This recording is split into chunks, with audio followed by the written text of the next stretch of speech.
Yeah, I mean, I know that right when I actually turned 21, as like a college student, I know that's like a huge milestone that most people Celebrate. Yeah. celebrate That's as a when you college first student. drink alcohol for the first time, right, Brian? Yeah. Yeah, First yeah, time drink exactly. First time ever. Yeah. Yeah. Did you celebrate a little bit before? It was only once. It only went to, I think, like a bar for the first time with a friend's birthday. That was it. It was like That's it. yeah. Wait, we celebrated your 21st birthday, right? Like I went with you and your sister. Maybe that was. Oh, that's right. That's Mhm. right. That's There was right. Out. Man, Robert, he blacked out. He blacked out. It was such a crazy night that he blacked out. No. Well, it was actually okay. I guess I went 2 times. See. But Hey there. Welcome to the Gluten-Free Organic Thoughts podcast, where you are encouraged to express your natural thoughts and views through casual, meaningful conversations that hopefully can lead to learning and understanding new perspectives.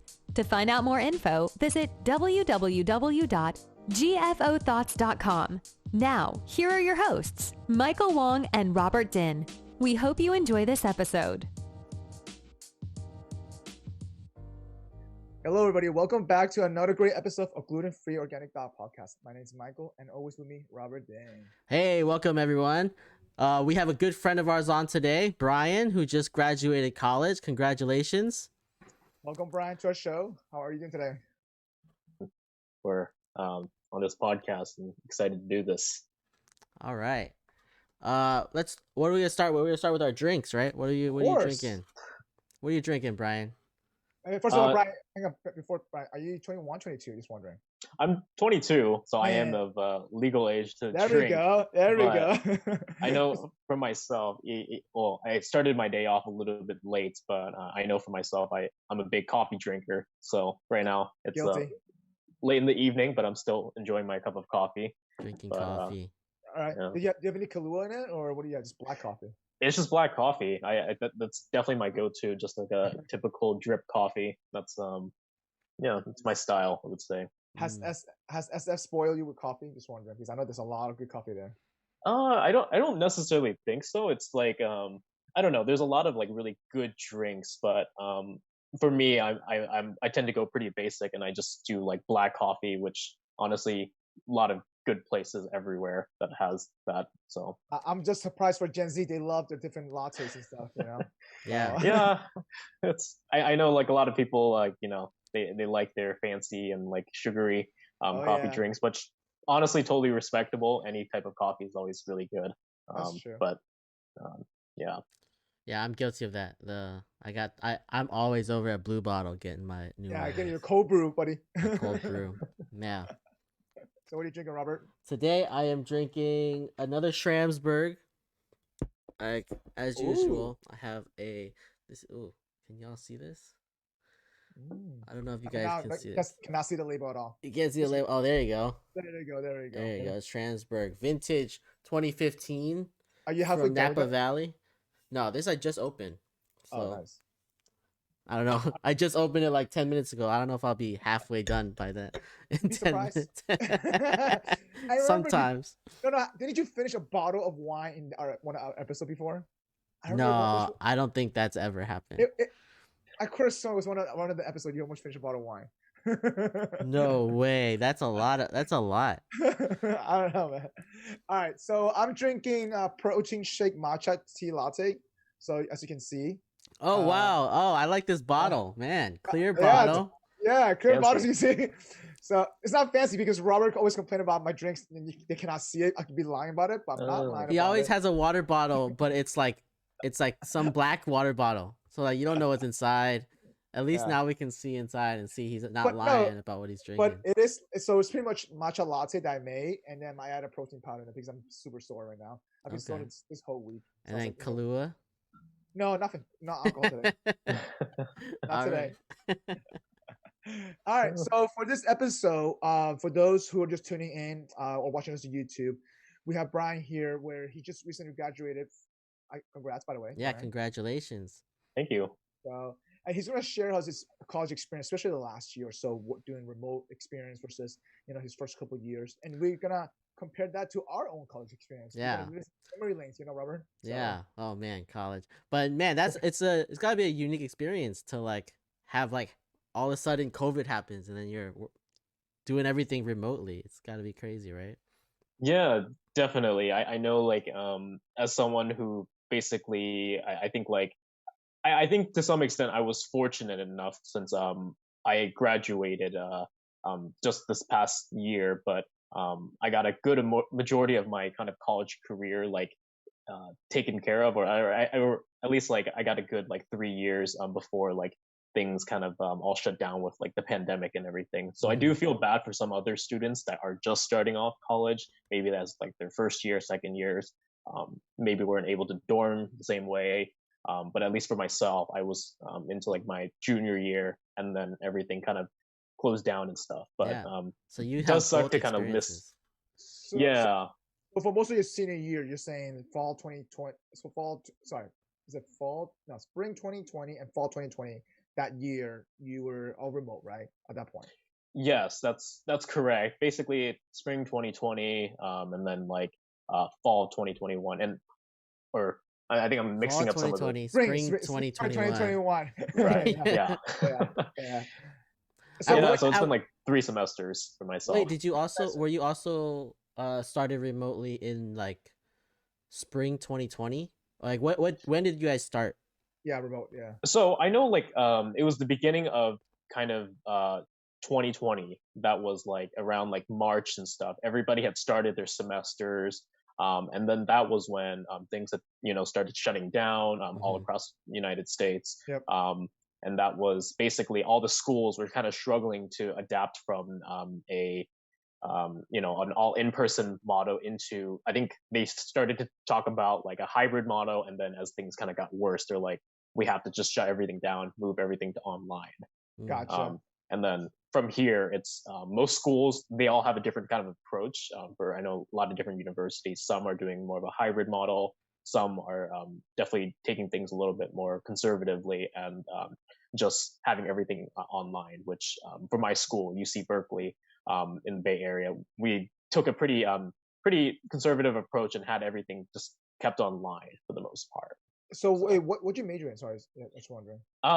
Yeah, so for my college career or college like studies, I did a lot of classes in areas of computer science, data science, studied like cognitive science, which is a combination of a lot of different types of it's psychology, neuroscience, linguistics. So I did a lot of different things, branched into like education.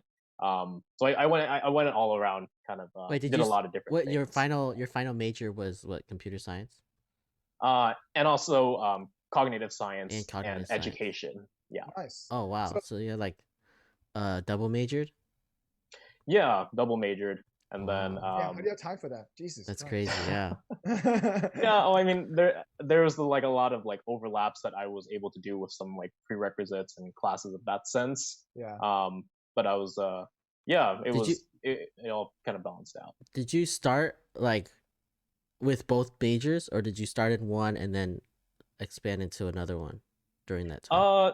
Yeah, it's well, I think like originally I kind of wanted to do computer science coming into Berkeley. I know like one of the hot things within like the Bay Area, a lot of people like to do things that are closely related to like tech and some things like software engineering. That's like that's where the money's at here. It's true. I mean, Berkeley's a tech school too, though. So yeah.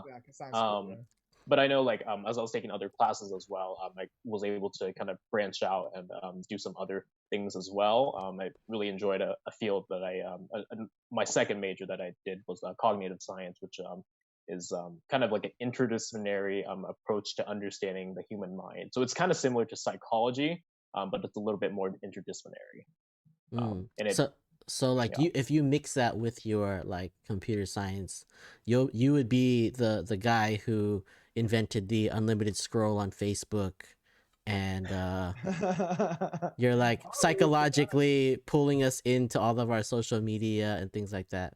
Using our subconscious mind, not knowing what we're doing. That's how it is, Yeah. Yeah, he's gonna get the next one, whatever the next big thing in that it's gonna be. That's what Brian's gonna be up to. I mean, of combinations of a lot of different things, I would say, and it's I know like within all of that, like a lot of people kind of develop kind of those tools that maybe are like more I don't know, evil or just like deceptive or whatnot. But I know a I lot didn't of say people do anything some really about cool evil. things. I didn't say anything about evil. They do what they gotta That's fair. do. They Hey, gotta it's do what they gotta useful. do. It's useful. So you know. They do what they Yeah. gotta do. All Yeah. right.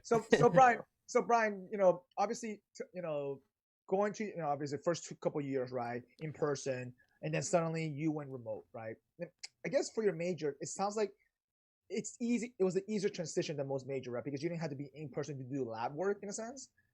Like, so I guess how was it for you the transition? Just wondering. Like, was it like a nice flip? Oh yeah, I got this, or was it more like, okay, I need to adapt to this. I need to actually, you know, pay attention. I need to make sure that I'm wearing clothes and show up in class with my camera. And how was like the school's transition as well? Yeah. Like they it might have been like they had the issues versus you personally. Correct. Yeah. Right.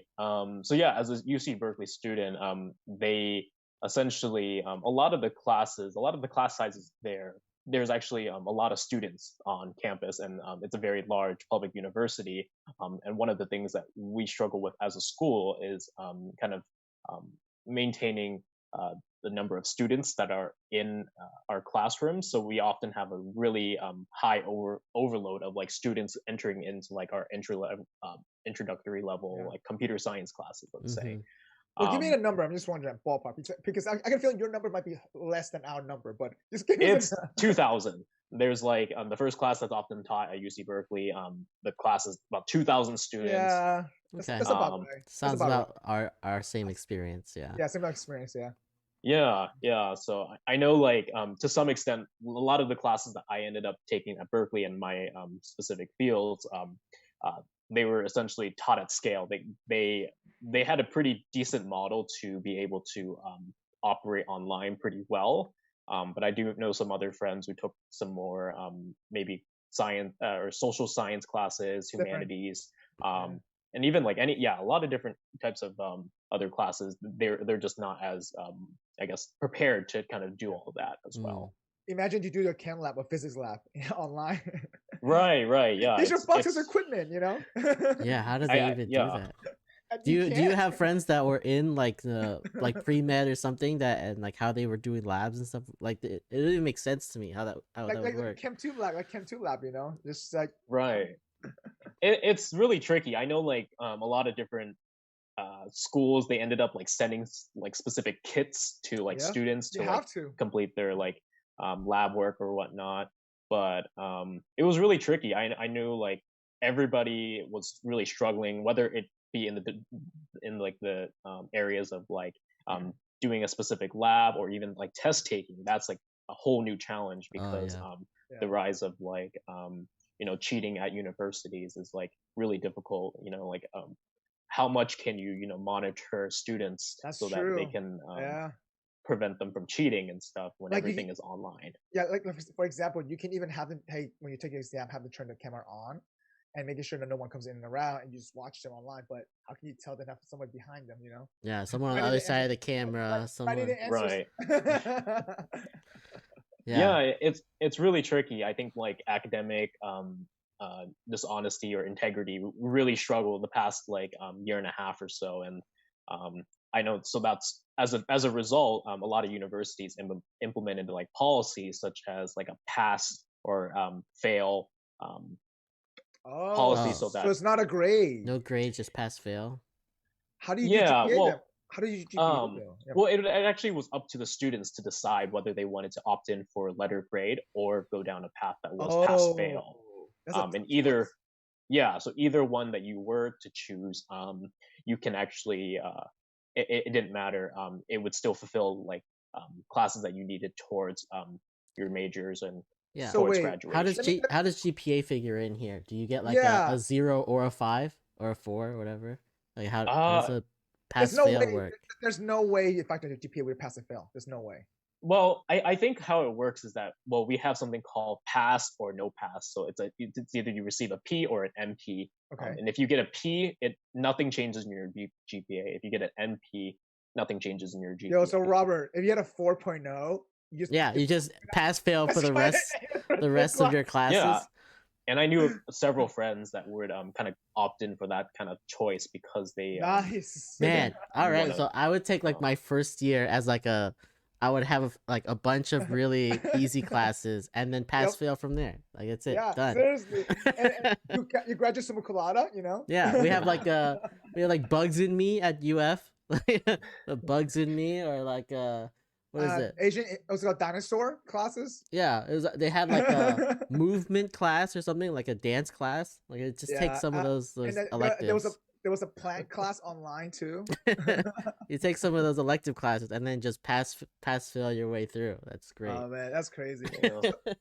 So let me ask you this: so did you all have like a walk ceremony graduation, or was it all online when you graduated? So I know for my university, it was a little bit of a mixture of both. You could opt in for like an in-person graduation, but the caveat to that was that you would only be able to go in person by yourself, and Yep. no one else could come with you, like no Oh, so family no members, family members, no nothing. nothing at all. Oh, who would do that? Yeah, did anybody do that? Well, a lot of people actually did do that. So they did that option, and then you would send your parents like like a graduation link that they can spectate on the side. Like outside of school somewhere, whatever, or in the Right, parking lot, at home or wherever they okay. are. Do they have? But Do they have like an iPad or something where like you're like FaceTiming with your family so you can hear them cheering for you when you go walk? Right, walk the stage. Because really, the whole thing is like your parents are there cheering. Like that's. Wait, so that's, Brian, that's the whole what did thing you is do for your first? What did parents. you choose? First one. What did you choose? So I just opted in for a lot of the virtual, and I didn't actually do any of the in person because, like many other people, thought that was kind of, I guess, Easy. lame, right? Yeah. It's just like do it in person. So I actually don't really know, like from experience, I don't know how that was like. But to my knowledge, like for me, like a lot of things were just all virtual, and so did they give you the cap and gown also as well, and make you take pictures of these?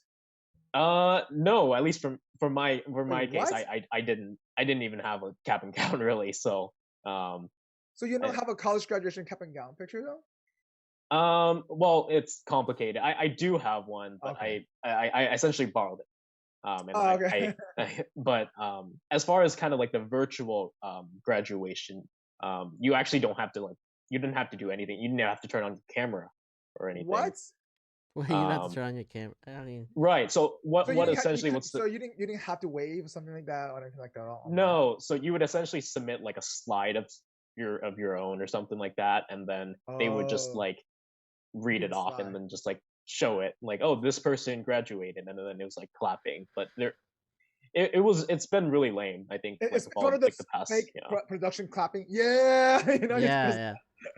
Or it's just Yeah. like the faculty is like cheering for like everybody. Yeah. So like, they actually read your name and they read you what major you graduated. That's what they do online. Yeah, I believe so. That was like kind of like the standard kind of like thing that they did for all of like the universities, and then they sent the links to all the students that were graduating this semester, and it wasn't mandatory at all. Like a lot of people just opted out, didn't even attend a lot of these. Oh, that's stuff. sad though. But they should have made them mandatory. I would have made them mandatory. If I How was many to- people are graduating in a graduating class at Berkeley? I think typically it goes. I want to say maybe like about 5,000 students in like the undergraduate. How about your population. class? How big was your class? It's just your major. Honestly, I have no clue. Like I Did you even attend the online graduation? Did you go? Well, No, I did not. Oh, see, that's See, funny. there you go.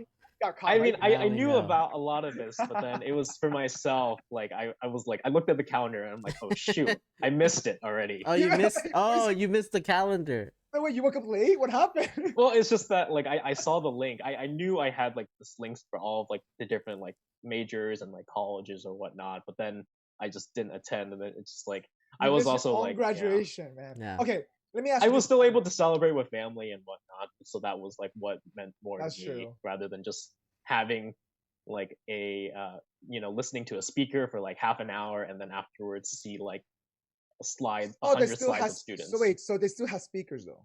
Yeah, so I believe they still invited like speakers. Did you know who at least? Anyone famous? I don't think anyone was really particularly notable, but Because yeah. you didn't attend, that's probably why. Yeah, it's true. You got some I like mean, really good yeah, alumni come in, and then you're like, oh, I didn't even know. So yeah. now let me ask you this, Brian. In terms of, I guess, besides the ceremony piece, right? Like, hmm did did you end up like having any kind of celebration with your friends, like a little party? Because I remember my graduation party, like after my parents left, we went to like downtown, whatever it is, and stuff. hmm But I mean, did you do anything at least? I mean, besides with family, like at least with among your friends. Amongst my friends, I would say no, not really. Well, I know like within like some friends like I was invited to like go to like take a like a senior trip to like go to somewhere like Hawaii or whatnot. But That's crazy, Hawaii. I Jesus, I didn't even have a yeah. senior trip at all. Dang, that's a nice trip. I know, right? That's a fancy Well, trip. it was just like a thing that like some of my friends and I we were like potentially thinking about it, but then ultimately I opted out from going. So Mm. but it was But yeah Hawaii, everybody damn. yeah. I mean everybody had their own kind of you know things that they could do, but then ultimately I just ended up staying relatively low key, and it's just like there's always like time in the future as well, and I think like Of that's one of course. the things with uh my university is that they are encouraging students. So I know like looking into the future for fall of 2021, Yeah, they're planning to do an in-person instruction. So everybody's back on campus and everything. that's And good though. yeah, so I think maybe that by then they're planning to have another kind of commencement kind of ceremonies to invite all the students back that have been missing graduation the past three Mm-hmm. So let me semesters. let me ask you this one question, because your last semester or even like last 3 semester was online, right?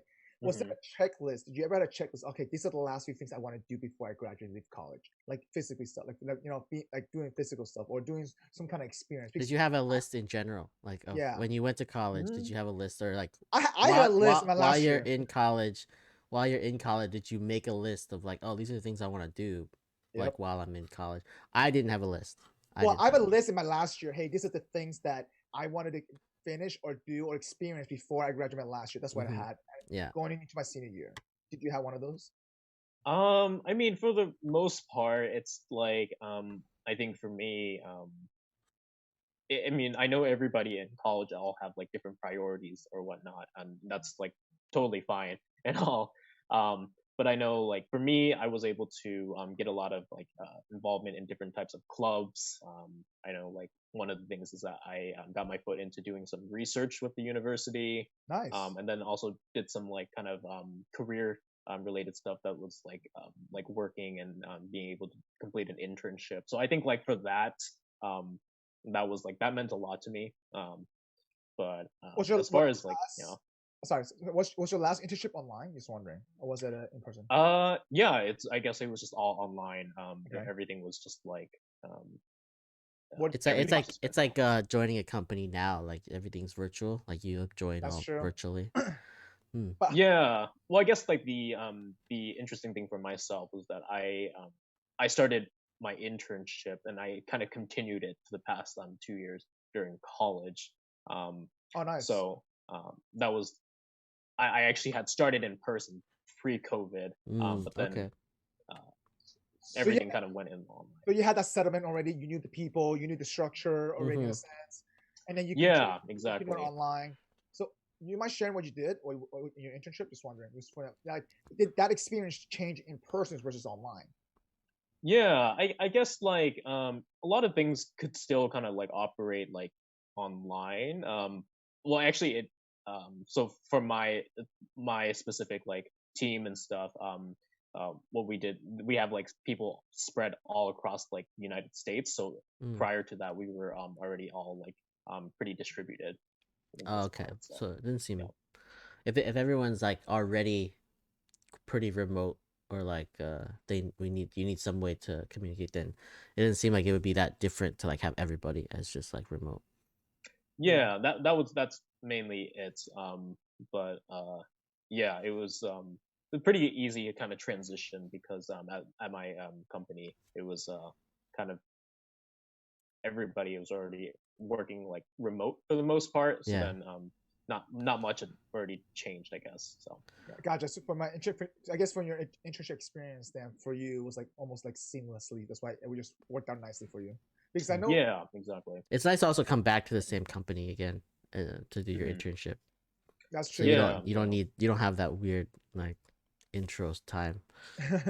Yeah. Unlimited virtual happy hours to meet your I teammates. know. Yeah, I mean, like I did have the opportunity to do some more like in-person stuff prior to COVID and everything. Yeah. But afterwards, everything just was all online, and even if there was like any kind of fun, entertaining stuff, it never felt like the same. Obviously, just having everything online. Yeah, all that virtual Gotcha. stuff is never the same. No, you get like okay. I think after 6 months later, I was so tired of virtual happy hours. You know, or virtual game nights. 6 months. I think after the first like 2 months, it was like, all right, we're good with that with the Zoom happy hours. Let's we don't have to do this every week anymore. Even game night, right? Like I feel like sometimes after I think 6 months later, I was like, oh, like okay, I'm done with game night. Like online. Yeah. It's just It just gets too much. Yeah. So now obviously now that like going back to that list, right? You said you didn't have like a list of stuff like last year. Okay, this is my last year. This is the things I gotta finish or I gotta do. Like you never had the list. I mean, at least for me, I guess I'd never. Maybe I'm different from other college students in that sense, but I never really had an itching list that I needed to complete specific things. Yeah. But, Maybe Mike is just the So wait, outsider because I didn't have a list either. Really? You didn't have a list either, Robert? No. Like what was on your list, Mike? What was on your list? Man, I just different things, just different experience. Like for example, I really wanted to go. I mean, this is obviously Gainesville related, right? It's not necessarily like in other colleges. So for me, I really wanted to go to like a away football game, whatever it is, or like go hang out, go do like Wahlberg a few more times with some friends, like things like that. Little nuances that's college related to your own college experience, right? Okay. I don't know, just little things like that. That's like a whole little checkbook with things. I'm like, I'm not gonna do this again. And not only that, I might not come back to Gainesville. I don't know for how long. Yeah, I think I was just ready to leave. Like I was ready to like I'm gonna go out. I need to go make some money now and like oh yeah, nah, I go get a job. Like I wasn't ready yet. I stayed for another 2 years afterward. I know I stayed for a long time. I stayed for 6 years. 7 years. Yeah, I mean, but I was like done. Like at year 5, I was like, all right, let's. I'm done with studying. I'm tired of studying. Yeah, I mean, I know that like right when I actually turned 21 as like a college student, I know that's like a huge milestone that most people like Celebrate. celebrate as It's a when you college first student. drink alcohol for the first time, right, Brian? Yeah. Yeah, First yeah, time drink exactly. First time ever. Yeah. Well, Yeah. the thing is, like, I think like I had essentially turned 21, and then like it was like a month or two later, then everything had kind of shut down with COVID. So that was So it was like right after sense, 21. like, So at least you celebrate a little bit. At least you're not. Yeah. Did you celebrate a little bit before? it was only once. It only went to, I think, like a bar for the first time with like a friend's birthday. But that was it. It was like That's it. the window that I had was very small, and it was 1 week. a little bit unfortunate. Yeah. Wait, we celebrated your 21st birthday, right? Like I went with you and your sister. Was that you? I think don't so. know if that we was... went to a club. Maybe that was. was. Oh, that's right. That's right. That's was right. Out. Man, Robert, he blacked out. He blacked out. It was such a crazy night that he blacked out. Well, it was actually okay. I guess I went 2 times. See. But essentially, that was like prior to that. Like, I had that experience, and then like I'm just saying like as far as just like being able to hang out with some like more like friends, like college as well. friends, yeah. College friends and just like hanging out. I think I was able to only do that for once for another friend's like birthday and just to hang out as well. I remember, man, when I was living in Listener Crossing, our door was just open. We just walked in each other's apartments. That's true. Yeah. Like literally just drop in. That's what we did. We didn't even knock. It was like the show Friends, where you're just like leave the door open and everyone just comes in and out and nobody. Seriously, nobody cared. Nobody cares. Everyone's like, Yeah. "Oh, you're here. Nice, And awesome." we were in different buildings too. We had 3 different buildings, and we just walking into each other's apartments. So we did. Yeah. And no one was there. We just walked out, walked to the next apartment. Yeah. Yeah, well, I guess like it. I know every college kind of has like a different culture, and then, Yeah. like I know like for one of the things it's I had pretty like minimal amount of time living in like actual dorms, so like after my You were freshman off year. campus the whole time. Yeah. Well, I guess like for UC Berkeley, living in Berkeley in general, it's a pretty small city overall. But I guess I did live off campus, but it was still really close to campus. But I essentially just lived in like apartment for the last like 3 years. Yeah, that's while what we I was in did too. college. Yeah, So that's what we did. Lexington Crossing is one of the apartment complexes in Yeah, Gainesville. it was outside. It was like literally 2 miles outside of campus. That's what it was. Mhm. But it was a very communal apartment where they have like every weekend there was like an events going on, like pool party, things like nonsense like that, like food eating contest, ice cream eating contest, like all the different kind of you can think of. So There's multiple parties every night too. Like Florida's a party school. yeah, Top 5 party school in the U.S. So like, back then, is it not anymore? not anymore, not What? anymore. Back then, I'm telling you now. Back then, not anymore. I'm telling you. Why wouldn't it be like? I feel like it would still be. No, we got the motor. Trust me. All right, I guess so. But anyway, so back then for us, at least our college experience is definitely different, right? Like you said, because of culture wise and stuff. And so in our complex, literally there was a party almost every apartment every single Friday or Saturday. We just literally showed up. We just walked around. Like you could literally walk around the apartment complex and just listen for the party, and then you could just walk in and nobody Hide yourself. cared. They're all just like, "Hey, we got new people. Let's go." Yeah, you say, "Hey, you're building G, we're building B." Whatever. That's pretty much really it. That's what I you didn't did. even have to live there. I could drive in and just walk around and find a place. You didn't live there. You didn't. I lived there for 1 year. Yeah, but afterward you didn't live there. Yeah, I did. But when I first when you were living there, I didn't live like when you first moved in. I didn't live there, so like I just drove in and just walked around, and then found parties. Like it was a crazy experience. It was definitely something different, obviously, right? Besides, but I guess going back to that last year experience, I guess the reason why I was asking earlier about that graduation thing, because I feel like for my parents at least, my parents care about my graduation picture. I didn't care about it, Yeah, me too. For sure. Like my parents literally wanted that graduation picture. Like literally, like, no, I'm going to Gainesville. I'm gonna stay there for the whole week if I have to make sure I get those pictures. That's how my parents were, So you know what? I was like, you know what? I'll decorate my cat to make my parents happy and so forth. And so, like, and keep in mind, there's like 1,000 people graduating, so it's hard for them to spot you, right? So I had to make my cap very noticeable in order for them to spot me. So pretty much, I took my basketball wig and I put an alligator on top of my hat so they could spot me. Literally, I was wearing like a clown wig. I mean, they'll find you even if you didn't have anything. I had nothing on my cap, and they found me. Like they have videos of me walking around, or like walking down. So like they'll find you either way.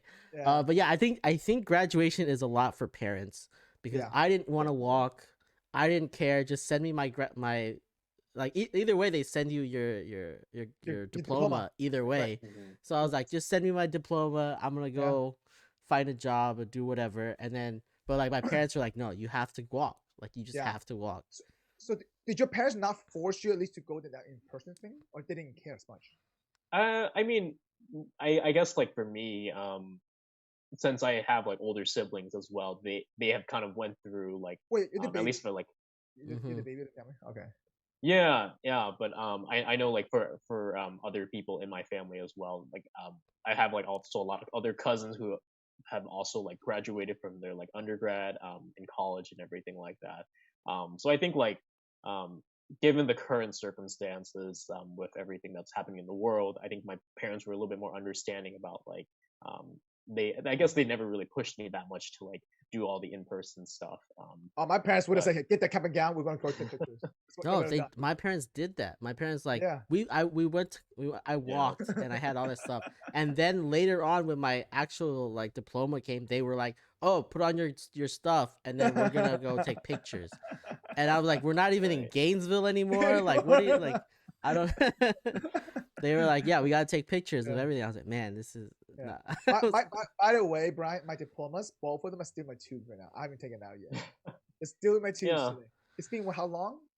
Let's see, 2009 and then 2011. Mhm. It's been almost 10 years since my grad school, and then exactly 13 years since my undergrad. So Yeah. it's still my tube right now. I don't even know it's still intact. I mean, yeah. I didn't touch my mom took it out and put it up on a frame, and I was like, and Nice. she's like, "Oh, look, I did this." And I was like, "Oh, thanks. I didn't care. It's not like I don't have it. It's on your wall." All right. Yeah. I mean, good. I guess like I think like when it comes to like a lot of different like people and when it comes to like the actual person that's actually graduating and stuff, it's like typically, you know, you've been in college for 4 years. It's not like a huge deal to you in some sense. I think Mhm. like the valuable aspect of college is like the journey and not That's the end true. result. Yeah. But I know like from the outside, I know like grandparents, like family, I think everybody is like still you know, very like cares about all that kind of stuff too. So I know like for myself when I had went to, you know, go home to see family, I did kind of borrow a cap and gown, and I did take some pictures with them in it and See, it's everything. for memories. You gotta do it for you gotta do it Right, for the Yeah. elders. right, It's exactly. also I think I was the first one in my family to graduate, or like Same here. Hmm. my Yeah. immediate Yeah, family, for because I sure. had like I had one or two cousins who graduated before me, but like for my mom and dad, like I was the first ones. Same So here. then they're Yeah. like, all right, like Yeah. you have to do So this. Like this is the first one. Yeah, It's a yeah. it's a huge achievement. I mhm. know it's like I know like whether it's be like um for like college or even just like high school or any type of stuff, I think a lot of like people have been missing out on this opportunity just to walk and stuff. Yeah. Yeah, that's true. I mean, just I don't want to kill the subject, but for my parents, literally, like because I was the first generation, first everything, and they're Mhm. like, I need to migrate two different countries for you not to walk. There you go. Seriously, like that's how it was, But you're right. I feel like for the it's for the elder generation. That's what it is. Yeah, it's definitely for your parents. Like they put in 18 or 20 something years of your life of taking care of you. So like this, you can at You least can take a get them. picture. Yeah, right. Yeah. All right, so we're gonna pivot right now to our extra MSG funny session. Robert, you want to kick it off? Sure. Let me find the picture actually. If not, I can kick it off mine first. It's Yeah, fine. kick it off first. I have to find my picture. So I was laughing at this because I can relate this. Back in when I was working with a client, literally this is what I felt like for one of my clients. So it's for those who are watching us, listening to us on Apple Podcast and not watching us on YouTube. It's literally an image titled "IT Security," and pretty much is a girl on her laptop talking to a guy, and the girl saying, "We have strong IT security policies. We need to change our password a password every month." And the guy stares at her and asks her, "How do you even remember them?" And she's like, "Oh, we write them down," and shows her the list. We gotta change your passwords every month. Oh my Yeah, god. seriously. Yeah. So I actually had that same exact experience with one of my old clients back in the days. Oh my god. I just stare at her. I'm like, okay, I don't even want to comment on that. I mean, I know it's like it sounds like silly to like be able to like, you know, change all the stuff too, but I know like something that's like kind of like close to like relevant to like what's happening at like UC Berkeley recently is that there's been like a data and like security breach that like leaked out a bunch of like different data that students were filling out for surveys, and Oh I think wow, they were able to like access a lot of different information about all the entire like population of the students. student So that's like body. a huge Mhm. thing. Yeah, that's That's crazy. like so Do it's you think? like it seems repetitive, you know, to do all of that stuff, but it's like Yeah. um Do it's the do you reality. do you think that was done internally or by someone external? I think it was like external, but I think like the issue is that they never like the university never invested enough like, you know, maybe like Security. resources or just like like had good kind of measures to like protect the students and their information. But you So but you would think that it's such a rich school and such a techie school, you would think they would have that.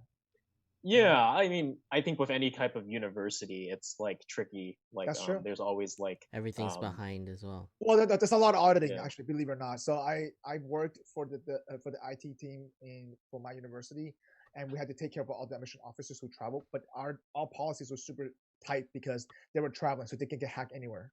And then they were admissions officers, so they had like all the this ACT scores, things like that. Like so like everything had to be super secure, super tight protected. And then the hardest part is actually troubleshooting their laptop while they're remote, while they're working. So that was really hard. Like they had to have this special key thing, the little key fob that changes the code. Yeah, and they had to make sure, hey, you keep this in. Like they had like 3-layer security, things like that, though. So. Yeah, but like I've worked at a lot of companies and they all have the same policy where like every X months you have to change your password. That's and true. then in the end, all you do is just like have numbers and then just rotate your numbers. That's like the easiest way to keep track of everything, right? And they write sticky notes and put it in the monitor. I don't know about that, but like it's still like the same password. You just change your number. So like someone could like if they found it, they're just like, oh, it's not 1-3, okay, 1-4, 1-5, 1-6. Like just go down the list, right? So my new company, like they're really big into security as well, but they invest in like infrastructure, and then they just have everybody have like LastPass or like one of those like those password generator. And So that's what if those get hacked? Those LastPass things get hacked. Oh, they've done security audits on those as well. Really? So Okay. like any like application that we're using, they've done all their security checks, and I guess they're happy with how secure their stuff is. I guess I'm I just don't know. saying, it's crazy But though. that is one thing. If someone found that, then you're screwed. But It's then one point of failure. You know what I mean? That's why. yeah, but they were also like, yeah, we understand like that this is how people are. Like if you have a password you got to change every once in a while, it's really not as secure as you think. So we That's true. invest money in infrastructure so that we don't have to do that. And then we have this which auto generates a crazy password that's So you don't have to memorize it. so it's not even like readable. So you don't even like even if you wanted to, you couldn't memorize it unless you're like a genius, I don't guess. All right, so Robert, what's yours? All right, so mine is a story about my week, right? Like, so, I haven't had Jimmy John's in a long time. How long?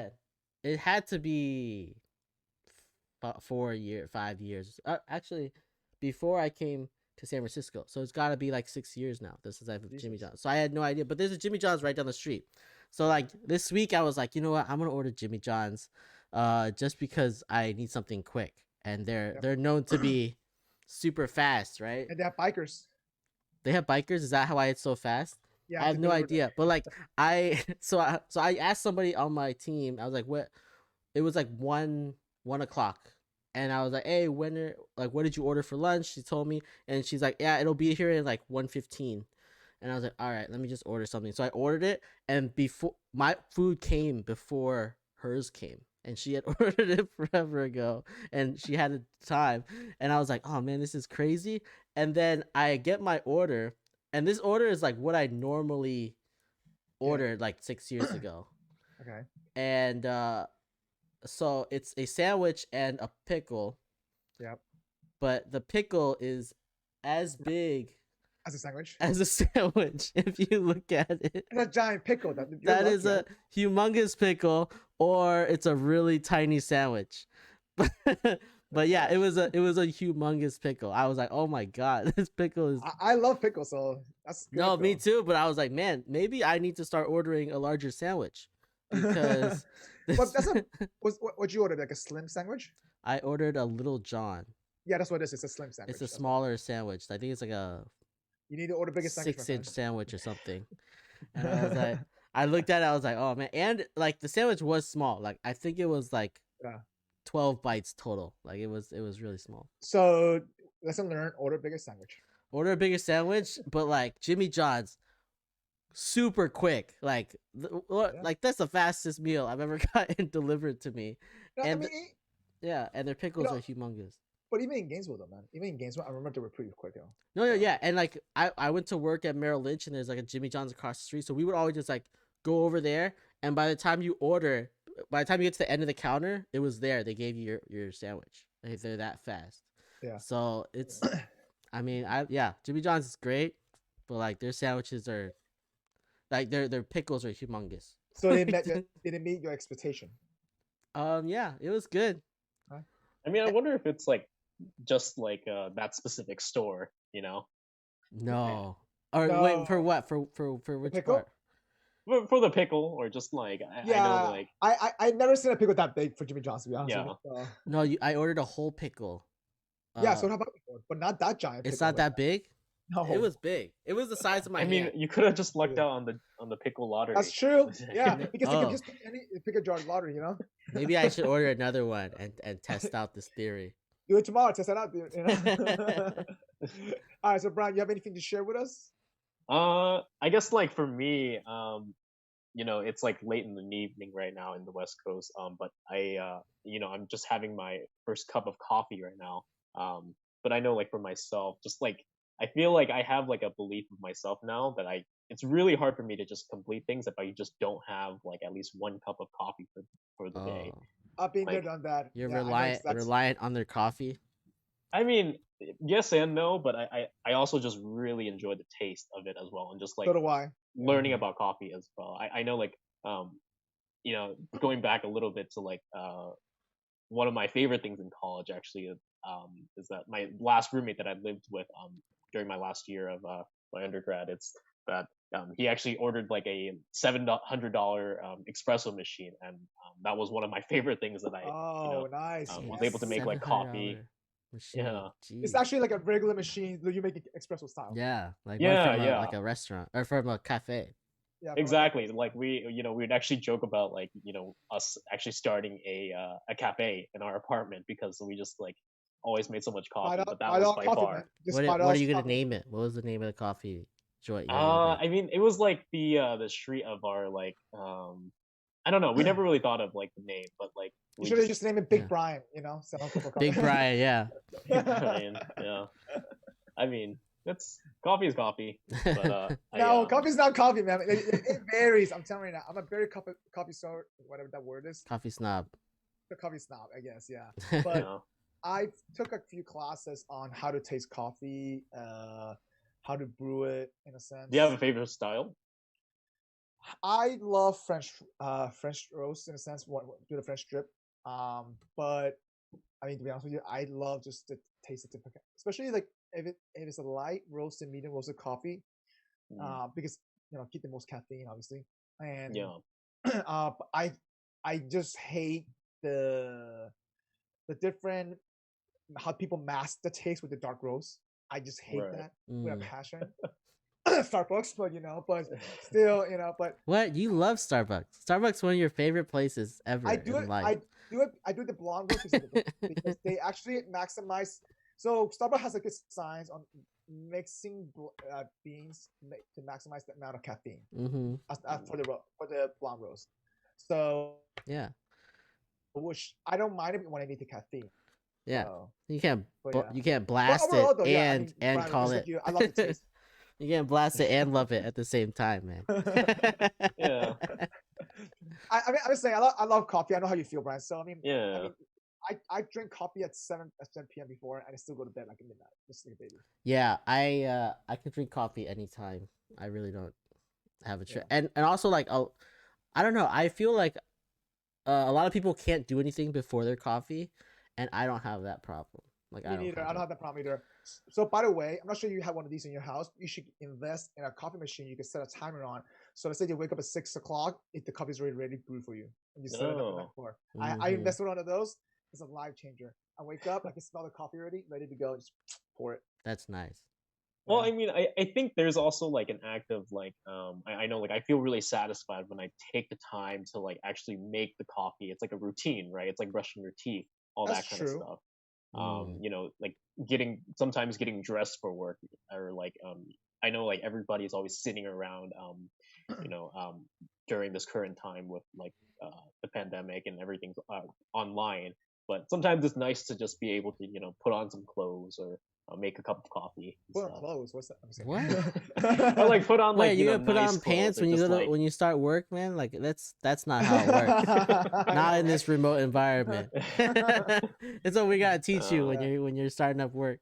No, but I know what you're saying, Brian. So at least for me though, when I want like a nice drip, you mhm, know, so I do yeah, have the water actually set the timer. By the time I wake up, my water's already ready, boiled, ready to yeah. go. Mm. So it's just I just literally just pour it in and start dripping it. That's what I do. Yeah, that's a good idea. Maybe I'll look into Yeah. that. Yeah. All right, so we're gonna jump into the second half where I kind of wanted to discuss, you know, now that expectation, right? Mhm. Obviously, the expectation for your last year was probably different than what you anticipated. But overall, though, like, did you feel like you made the mess? Like, did you make the best out of it, or did it kind of miss your expectation, or in a sense, was it better than expected? Yeah, I mean, I think to some extent, looking back at it, you know, like, this is such a strange time, and Yeah, you know, if I look back on this like experience I had as an undergraduate, I will probably, you know, miss some aspects of not being able to do a lot of things that, you know, like once you're like an upperclassman, you just have a lot more just confidence in yourself, and just you have a lot of freedom to do like things that you want to do as well. Compared to like maybe like when you were just starting off college, figuring things out. Um, so I think like looking back at that, I'll definitely miss some specific like things about that. But yeah, like, can you give me an example? Like, what are you thinking? Things you would miss? Just wondering. I guess just like you know, being able to attend like some like you know in person like so I know for myself one of the big things is just like being able to interact with people and Yeah, stuff. So it's no longer the same when you can't just like you know talk to like other people like classmates, you actually like new people. gotcha. um or even like when you're trying to like do like office hours or whatnot, you meet other people, you meet the professor on like a more like personal level. Of course, Mhm. the Eh, relationship that you built.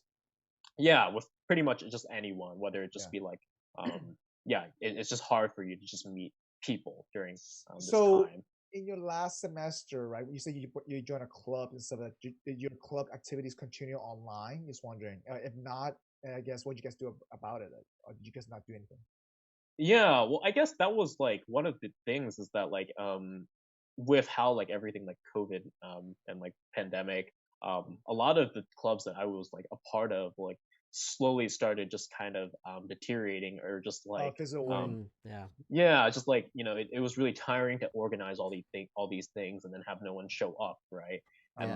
Uh, then I think for like all these different clubs it just like things just kind of went to a minimum, and I think that kind of like happened for a lot can you of give me? different clubs Just on wonder. Can you give campus. me an example of what like a club? Like for example, like I would Yeah. imagine like What clubs were you participating in? I guess like I'm trying to think. So I guess like I was like part of like a really it was actually a pretty fun club. It was just like a recycling club, and this was like something that I oh was like kind Hillary of would Oh, love interested that. Hillary would love you. I know Recycling seriously. club, in. man. Yeah. So I think it would just be like kind of creating so one of the incentives is that like we would I think it was like looking back at it, we would go to different types of like stores or just like different types of shops, and we Yeah. were like, hey, you should convert to like maybe using Paper less bag. plastic or something like Yeah. that, or like all that kind of stuff. And then that was like the main like incentive, but then it's like hard to like organize some of these events to like gather people to go to all of that, or Yeah, even gather something. everyone on Zoom so we call up this company to tell them. Or Yeah. you have one person take a laptop just driving the whole class. Yeah, with a hey, we have our class here. Well, I know like for another club too, and some of the stuff that I was able to get some exposure to in college is like doing like hackathons as well. So that's like Oh, something that's that's very true. like popular in like computer science Especially Hmm. in kind of person. field. So I was actually part of a club that organized a hackathon that happened each year. But the one that happened most recent, or like the one that happened most recently, we actually ended up kind of canceling it because we had such a low numbers of signups during Oh, COVID and so that everything. was you were trying to do virtually, and nobody really signed up. Is what you're Yeah, saying. exactly. We actually did get like an attempt. Like we tried to like plan everything out, but it Gotcha. was just really difficult. Well, I know. mean, do you think it was because the prize money was not enough, or just because there's just not enough interest because it's online, so the same feeling, not the same Uh, experience? I mean, it really depends. I think like with um, I think with everybody like getting tired of just like doing so much things online, it didn't. Fatigue, I know like fatigue. it Yes, didn't sir, really feel fatigue. the same. So I know like hackathons, they have a tendency to like you're kind of like there to like kind of do something for like 24 hours Yeah. and you're Yes, doing it true. in person. And well, one of the incentives too is that people like getting free stuff in hackathons, That's getting free true. Yeah. food. Yeah, Online you can't really do that. So that's true. You can't just send everybody a voucher. Hey, here's $20. Yeah, Go get free Uber food. vouchers for everyone. Uber Eats voucher. No, yeah, yeah, I I mean, even in companies though, I feel like even in companies, they when they try to do like a virtual lunch, they're like, here's a gift card, go buy lunch. In a sense, it's like not the same. You know what I Nobody mean? ever buys no, lunch. They all just like No, they use it on something else some other time. Like they don't even use it when we're all eating seriously. together. So Yeah, right, yeah, it's weird. I think a lot of the college experience is like the in person part, right? Like it's mhm, I think when I was in college, all the best memories are just like, oh, I just randomly went over to my friend's house and we had a great time or something, right? Like a lot of those memories are what really stick out. So yeah, when it goes virtual and like no one can really see each other, it seems like you miss out on that part of the college experience. yeah, I agree. I mean, imagine I'm trying to envision this. Wow, if I had to do like a small design satellite design club thing, we could not do that online. We had to be in Yeah. person, assembling the whole thing. Making sure that tested different mechanisms and stuff like that. Like, there's no way we could have done that online. Like, literally, would have found a way just to go off campus just to do it like in person. Just Yeah. because like those kind of stuff you had to be hands on. So I graduated mechanical space major, so we were doing a lot of like design stuff. Like there's no way some of these clubs would have survived online. And a lot of the yeah, clubs, like a definitely. lot of the fun clubs at least, are like, hey, I pulled my friend over to come to the club with us, right? Like, so That's true. that's where like it's a lot of the spur of the moment. Like, I think Social.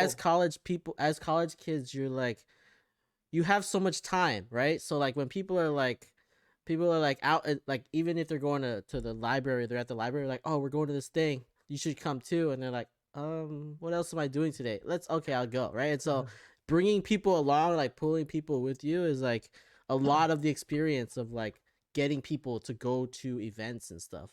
That's true. So it's yeah, it's hard. I think if I started college remote, I would not have met anybody. Like Yeah, and imagine the new generation right now. Their freshman year was all remote. yeah, Man, they couldn't rush, and they can't do like activities of freshmen. yeah. Like there's a lot of things. Yeah. I wouldn't have joined any clubs or any. I would have just been like, oh, I'm studying at home, so I don't like. I'm just by Yeah. myself, anyways. Yeah, So that means their sophomore year, we technically the actual freshman year experience. yeah. If they come back, Right. if they If they come come back, back to yeah. school, That's crazy though, for sure. Yeah, Yeah. expectation wise, I feel like at least my experience is it's like there are things that cannot be replaced in person. They just can't. hmm So Yeah. yeah. And like my expectations for college when I came in were completely different than what when actually you happened. been here, Um, yeah, I just thought you go in and like you study, like it's just like another school day. But like a lot of the I don't know, the fun things that happen, like just living on campus, like just the experience yeah, was just like I don't know, you get a lot of information. It's like a lot of information in all at once, which yeah. uh like It could be overwhelming. being living in a like Asian household at home, you don't really get that. Like Mhm. you're not Yeah. really Well, it's like experiencing as exposure. many It's not things because exposure. you're It's like yeah, exposure. yeah, yeah. So So Brian, yeah.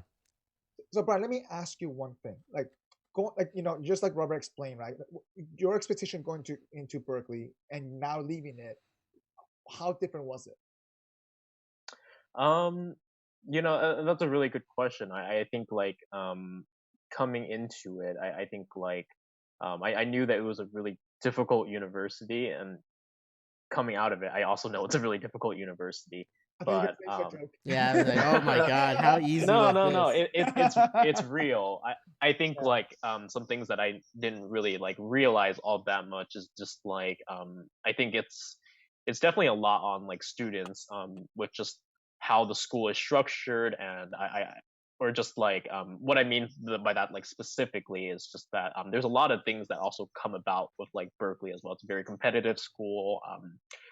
There's also like people talk about things like grade deflation, where like if there's too many students doing well, they might have to like pull like grades down and make sure people don't do No well. No way. way. Do they do Um, that at Berkeley? I know for some classes, yeah, like they have to like have like a specific distribution that they So are wait, if looking for everybody gets students. A, so everybody gets C technically?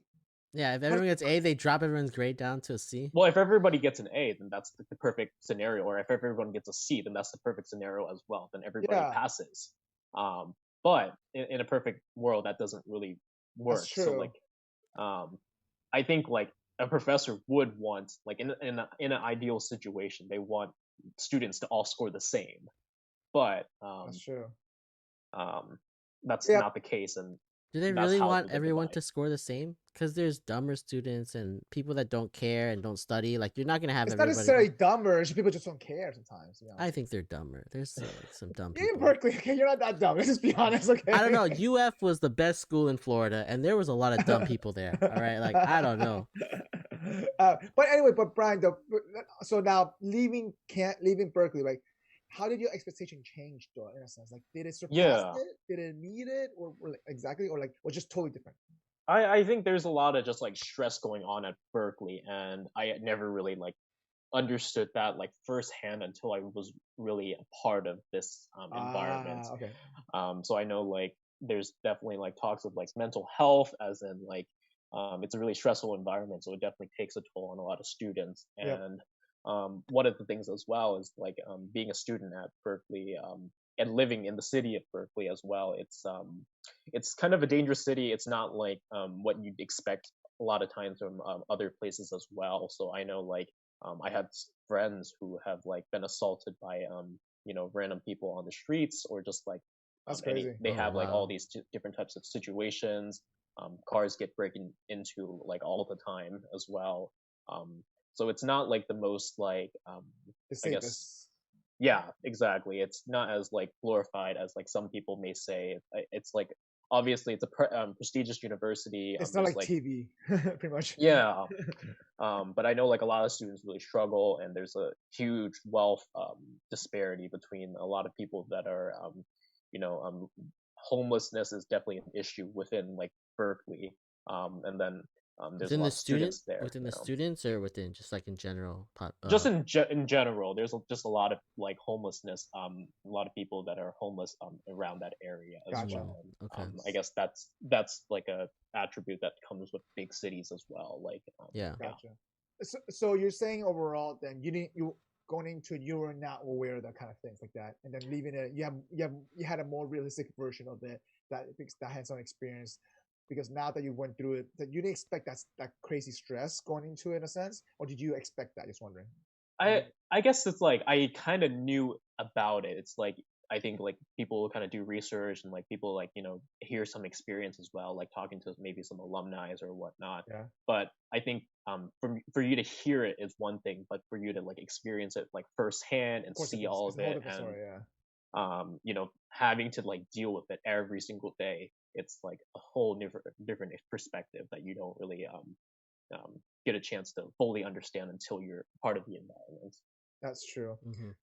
I mean, Robert, you said that when you left UF, did it surpass your expectation, or did it just completely change overall your view? Like, I think from my freshman year, like my expectations were completely changed in a positive way, right? Like I just loved being in college. I loved like the school. I loved just like the whole experience. But by the end of it, I was like kind of over it, which I just was like you were ready to I leave. was ready to move on, right? But college is just like a positive experience in general for me. Yeah. I don't think I know what I was getting into when I went in. Like my expectations were just, oh, it's just another school. Like I Did just you gotta go to knew school, gotta go to work, and it's like get like through. did you knew what major you were going to, and did you change when you? I changed so many times. I So did I. So did I. I started pre-farm, and I knew I didn't want to do the biology stuff. So I was like, all right, I'm gonna switch over to math. But I had too many credits in science already. So then before that, I switched to chemistry to switch over to math. So I did chemistry for like 2 semesters to get over to my math stuff, and then after that, I was like, I went over to finance after that. So it was Yeah. like a few steps before I got to my final So destination. Brian, did you switch any majors in the beginning? Actually, surprisingly, no, not really. Well, I What? guess So it's you like knew you wanted, huh? Wow. Wow. I guess it all kind of like worked out in some sense, but I mean, I did get an opportunity to branch out into like doing a lot of different things um, that were still like I developed like interests for. Like one Gotcha. of the things is like doing an education minor as well. So like I Wait, so you had two had the majors opportunity. and a minor? Yes, that's correct. Holy crap. I mean, I got 2 minors too, in Spanish No, and but Chinese. yeah, but that's two minors. It's separate. It's not the same. No, but that's crazy that you knew what you wanted. So for me, just like Robert, I switched around. I had a lot of science credit, but I also had my kind of like my 30 credits, gen ed credit done already because I came in. But so therefore, I had the flexibility to switch around. I started in international relations. Then I went into pre med for a little bit, and then I was like, "Nah, this is boring." Then Mm-hmm. I took an intro engineering class.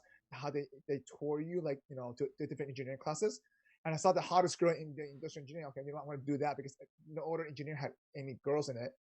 And then I got bored in industrial engineering after my sophomore year. I just switched to mechanical at that point. And Wow, engineering, the best girl magnet it like was industrial, by the way.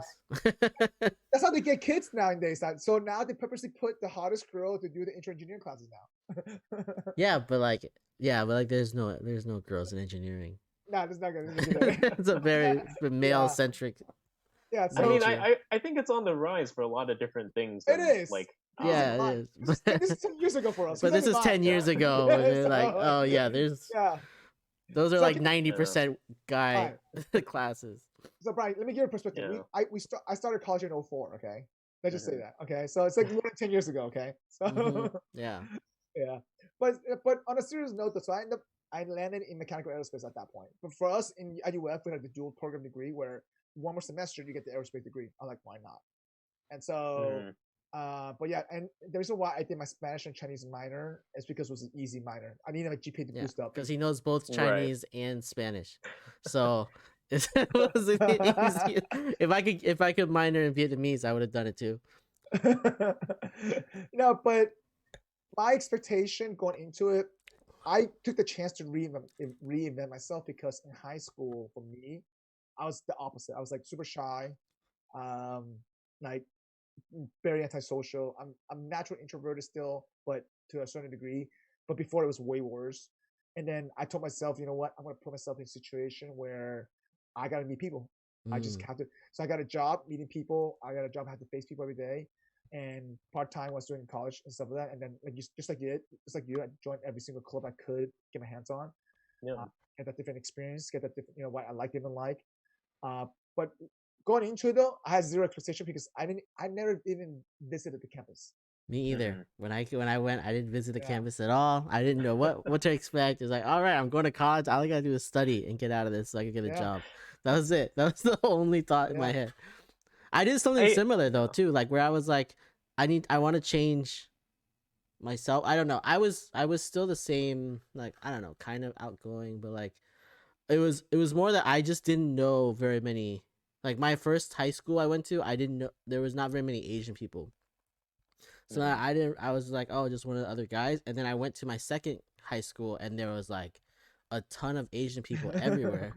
And I was like, It's really oh interesting. man, like I was like, man, like I don't know any of these people because I also came in 11th grade, so like they were already That's true. clicked up, so I didn't really know anybody. So then when I went to college, I was like, all right, I'm gonna join all these Asian groups and just like Meet people. find Yeah. like have a group of social Asian friends, right? Yeah. And yeah, Mhm. that's the first thing I did was I jumped on a bunch of different. And this is Robert how I start drinking. You know. Oh man. Yeah, it's true. Like That's they true. were It's true. It no, is the true. Asians just know how to drink, and then like Seriously, it you is go true. and like their whole thing is like, yeah, upperclassmen are just there to like get the underclassmen their drinks and That's like true. bring them into That's bring how them it into the works. circle, right? And that's it. I know like for like college students, and I know like everybody has like a different kind of perspective when it comes to like college. I know like a lot of people, it's the first time they're kind of getting freedom, and it's like and more power to you. There's like a lot of like things that people want to like accomplish and stuff. Yeah. I think if like looking back at it as well, like one of the things that I've like learned for myself and I've adapted into like my mind. I think like I started college, I wanted to do like maybe some more like checklisting, doing some like typical like college student things, but the only thing I've developed over time throughout my undergrad is just not caring so much about those kind of like achievements, and like not That's really caring good. what people Oh, really care That's all that actually much. that is good. good. Not caring I because know like for like my first time like my first time like going to like a party or whatnot, like it's like a huge thing, like everybody's like, oh, it's like this is kind of cool, maybe not cool, it's like loud, whatever, but then like as time kind of progressed, it's like I didn't really care all that much, and I was it's just the like, same all been I'm there, done just that in a sense. it's like if I wanted to go to a party, I'll go. If I don't, don't really care. Yeah, That's It's it's just true. like, more you get like numb to like the experience. It's not like it's not as fun or as like exciting as the first time you've gone, right? That's true. So that's Yeah. really yeah, what it is. So I think it's just sign maturity, to be honest with you. Like Mhm. for and like once you've done it once, you're like, okay, cool. Yeah. You know what I mean? And So then when no, you're seriously. and then when Yeah. you're like 35 and you walk into a club, you're like, I am too old to be in For this this. club. No, it really makes sense. Like too I've been old there, for done this. that, you know? Like it's the same. So let me ask you, just to wrap up this episode, like, is there anything that you wish you had time to do? How about that?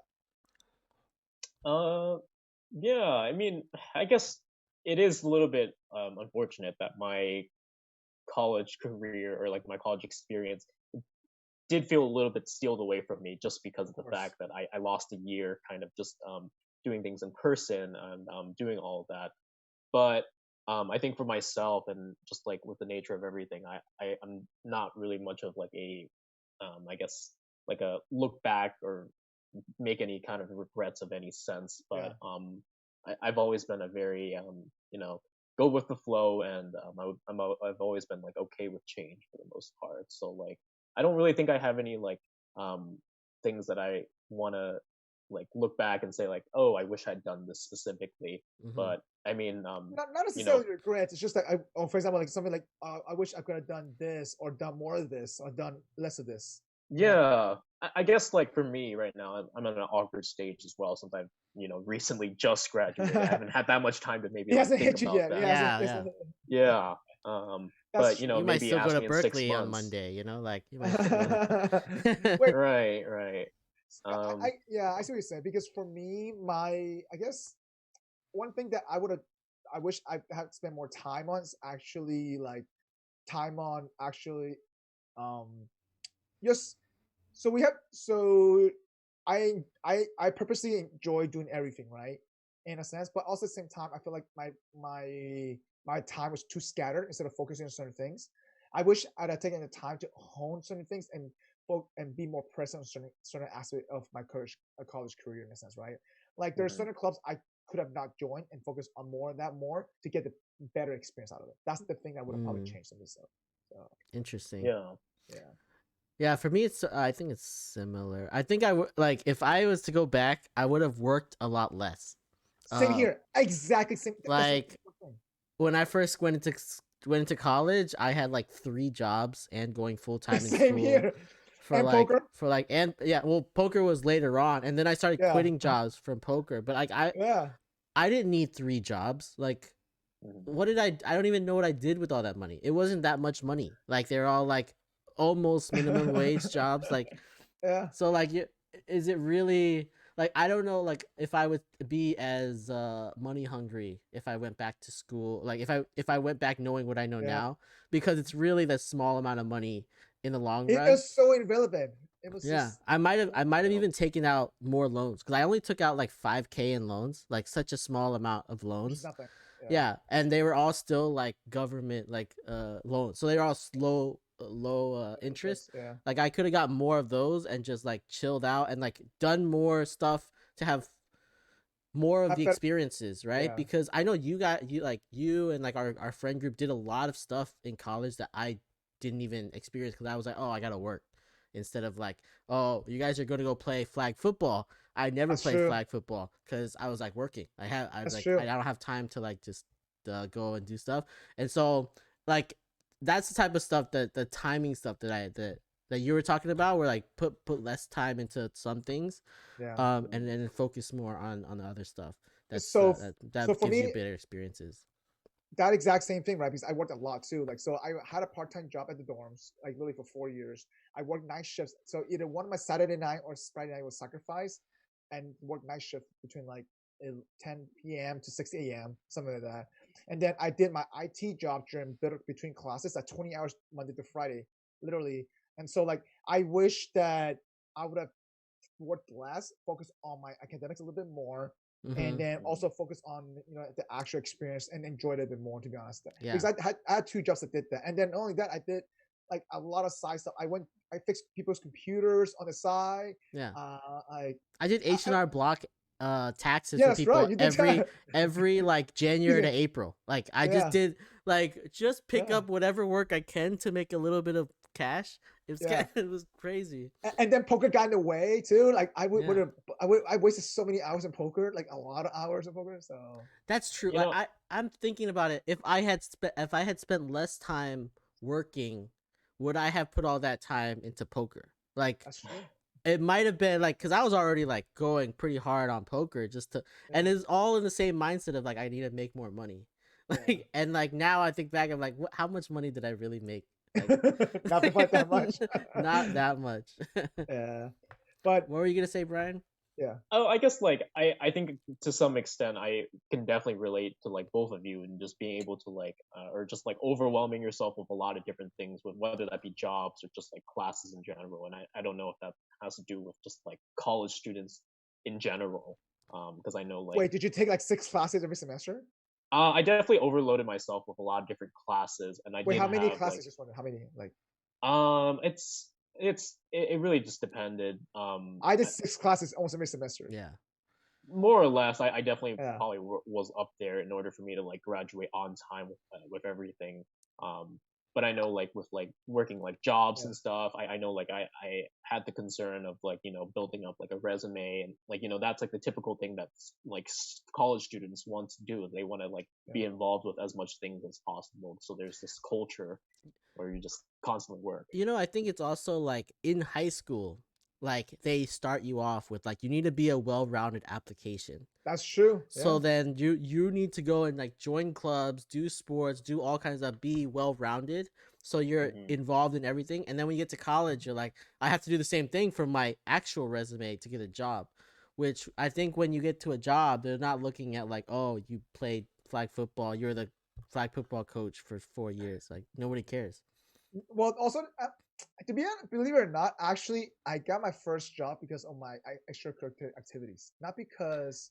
I'm And not saying well, that's not a part of it. I'm saying yeah, like you don't have to go so hard oh no, I on agree with you. it. But obviously my internship helped out as well. But because I remember vividly, one of my final interview was like we were just talking about flag football the whole time. I'm not All even right, maybe I kidding. should have joined flag football. Damn Not it. even kidding. Not even kidding. Like I remember one of my final interview with the GE Aviation, like final round. Literally, they were just asking, "Hey, I play flag football too." Like literally, the guy, the manager, we're just relating into that. That's all we did. I even showed a picture of my playbook and things like that. He was just cracking up. Like, but that was the interview. Yeah. I would have worked less and I would have joined a fraternity. Like See, that's like one thing I regret. I dropped the fraternity. I think Greek So, life helps a lot with connections, and social, the networking. I just That's true. never joined one. Yeah, but I mean, it is what it is, right? Yeah. So, okay. So to wrap this episode up, Brian, is there any advice for those the people who are graduating, next year or this upcoming fall semester? Or any freshmen that are that are just joining now, like, Yeah. is there hope for the future of not being online only? I Well, any wisdom? Yeah, you any like, wisdom you can impart on them. Yeah.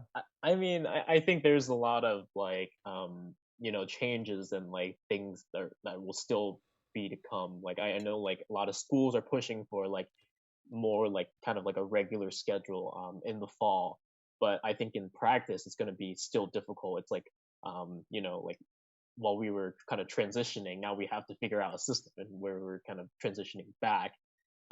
But I think like with a lot of universities, I think like and just like college in general is just being okay with change and just kind of going with the flow and taking it one step at a time. Really, trusting the process and Trust the you know process. that's honestly my best advice that I can give. Like students are, a lot of different people are concerned about being not involved with different things. There's a lot of things like whether that be like socially or you want to put more time in like your career development. I think like students all kind of struggle with that. Gotcha. But I think like taking it like one step at a time, is And like just most like adapting in a sense, pretty much adapting. yeah, more or less. I think it's just like for students, for their mental health and everything like that. Just like stop worrying so much, really, and just trust in the process for the most I part. mean, And it's tough, man. That is I mean, good. $40,000 to $50,000 a year tuition for every year, so it's kind of hard no, not. yeah, it's definitely So a concern, and like yeah, imposter syndrome. You see all these other people too, and that's like one thing that's that like true. people love talking about, like and comparing each other with like in a college setting, you know. Mike, did Um, you feel that? You feel imposter syndrome when you went to UF? I don't know because I didn't have time to compare to other people. I didn't have time to worry about that. I was so focused on myself, worrying about what I'm gonna do next or what I had to do like in Mm. order to get the best experience, I guess. I didn't have time to worry about it, right? Mm-hmm. And I mean, I'm not sure. I mean, if I would have not worked or if I had more spare time, I may have thought about it as much. But how about you? I did not. I thought everyone there was like stupid. I was like, oh man, these are such easy classes. Like especially the first couple of years where like all the classes are super easy, and like I didn't feel it just because I was like I feel like I expected the level of competition like So did I, but scholastically to be higher. to be higher. And that might be that like yeah, Oh, because like I was like, oh, this is college. Like everyone is like smart, right? And like it didn't feel like that in college, for me. wait, really? For me, it met that expectation. Maybe because Oh, when, did it? but Maybe it was yeah, engineering. I don't know. yeah. Like it like But I went to like I'm the but I'm also like the guy who went to org chem test and didn't study and then got the A because I could I figure hate it you for out. that. But like biology, like I You know can't how long figure I out at studied for all. org? You know how long it took me to study for org Yeah. one or two classes? Let me tell you, okay? But like biology, I could never figure it out. It's like I can't sit there and Oh, memorize it. I love biology. Bio one, bio two was awesome for me. No, So. those are like I can't sit there and memorize. So like, I think it's a different. Like I felt like everybody Yeah. there like put in time and work, but weren't like actually smart, like just naturally smart. They were hard workers. There's nothing wrong with And that. that's fair. Like Yeah. that's one way to get through. And I was just like Yeah. I expected. I don't know. Maybe I expected like everyone to have been able to get into Harvard, but that they didn't get in, so then they're here. So That's what I thought. actually, Brian, funny thing, my number one school was Berkeley, actually, believe it or not. oh yeah. Yeah, and so I got deferred, and then and then once, so I was like, hey, you know what? I guess I'll go. I'm not gonna wait around, so I'm just gonna go to. I'm gonna take this for the application, say yes to them, and that's it. Whatever. And then my junior year, I was gonna transfer to Berkeley. Actually, I got accepted. I never ended up going. Wow. Because I was already ingrained with my network already that I built. He loved Right. the championships that we were winning too much. That's true. That's what it was. So I did that brought that helped. Let me tell you, that did help. And I told myself, you know what? This is my third year already. I already built my network, my friends already. It would have been, I would have, I don't think I would have enjoyed it that when I went, if I would have left it behind. Mm-hmm. You know what I'm saying? Mm-hmm. Like, so for me, and not only that, I'm like, I'm getting a free ride here. Do I really want to get into debt now or later? Yeah. So like, and that was the biggest thing. Like for me, I was like, I'm like, okay, you know what? It's good that I got in. Okay, cool. That's pretty much it. But Yeah. to your point though, my expectation was different because I probably for engineering, for me, everybody was smarter than me. Like I felt like I was one of the dumbest kid. I'm like, shit, everybody here is so smart, but they expect me to be smart because I'm Asian. And no, seriously, literally, like everybody's asking, hey, have you done this? Can you know do this? I'm like, no, I don't know how to do shit. Let me tell you right now. But you know what? Let's get together and do all this stuff together, though. It might also be like I was in majors that like were not like that, but like when I went to math classes, they were like smarter people for sure. Like that, the level changed in when I went to the math classes. But then I went to business classes, and it just like it like reaffirmed everything. I was like, nah, these guys are dumb. But like, I didn't feel imposter syndrome until I went to like a tech company where like people are actually like doing all these crazy things, and they're like, that's when I really, the first time I felt it. But like maybe if I went into the engineering side, I would have seen like these people that like, oh, they're doing stuff that I could never do. But the thing is that though, I never felt that because we were a community, so we were all in it together, and so we're like we helped each other out, study each other out, and so it was not really competitive nature because there was no point of if you don't get an A, guess what? You ruin your curve. No, everybody gets an A, everybody wins. You know what I mean? There was no competitive nature behind that among us. So, and I feel like even today, all my engineering friends, they're all successful somehow, some way.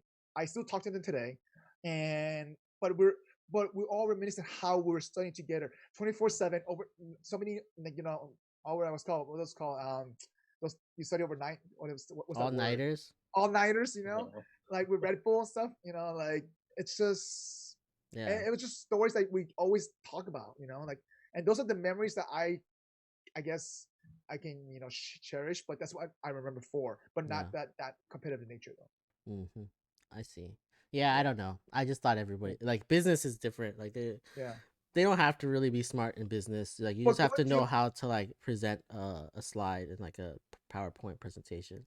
But Robert, going to your point though, since I started working, I felt that a little bit more because it was more visual. Because I'm like, shit, I'm in a global consulting firm now. I'm like, oh my god, people are 10 times smarter than me here. You know? Yeah. Like, you also see people like and like that being said, like the business people, maybe they're not smart, but they were very good at different things, right? So like they're very like some of them were really good at creating presentations that were like that you want to look at, and other people are good at presenting and like social and like being able to like network and stuff. Like there was like different skills that they had, but like when I was there, I was like, oh, it's all about like, can you do like, so can you think about this puzzle and like figure it out? Like these guys couldn't do that. They would be able to tell you how it's done if you told them, and like present it in a way that's much better than I could.